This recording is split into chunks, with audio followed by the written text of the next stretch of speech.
Guys, good morning. আপনারা কেমন আছেন? আশা করি ভালো আছেন, আমিও ভালো আছি।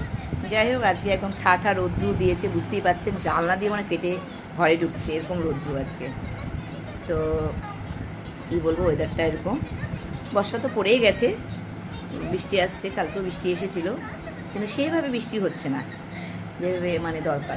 যার যেখানটায় দরকার নেই সেখানে হচ্ছে, যেখানে দরকার সেখানে নেই। আর এটাই হচ্ছে প্রকৃতির নিয়ম, তাই না? তো যাই হোক, ছেলের আজকে ছুটি আছে, তার জন্য যে এখন চা, তিনজনে বসে চা খেলাম। এখন হেসেলে যাব, ছেলে বাজারে যাবে। বাজার থেকে ছেলে মাংস, সে রবিবারে একাদশী ছিল, এই 3 দিন থেকে নিরামিষ চলছে আমাদের, তাই না বাবু? 3 দিন না, আজকে কালকেও নিরামিষ ছিল, আগের দিন ছিল, তার আগের দিনও ছিল, তার আগের দিনও ছিল। হ্যাঁ, তো পরপর কদিন হয়ে গেছে নিরামিষ, এখন আর ছেলে মুখে নিতে পারছে না। তো যাই হোক, আমের তো আমাদের কোনো অসুবিধা নেই, নিরামিষ। তো ওকে বললাম, যা তাহলে নিয়ে আয় মাংস, ওর জন্য মাংস হবে, আমাদের জন্য মামের জন্য কিছু হবে না, ওর জন্য নিরামিষ কিছু একটা হবে।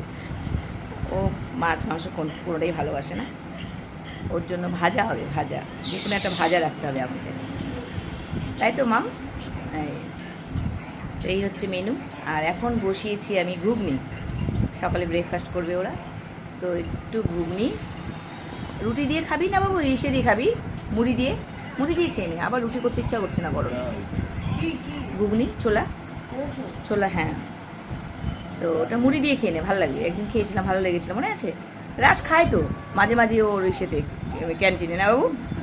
তাহলে আরে করিনি, প্রেশারে আছে, করবো, সব তৈরি করে রেখেছি। হ্যাঁ, ওটা ভালোবাসে। তো যাই হোক, মটন না, ছোলা, বুঝিস তো?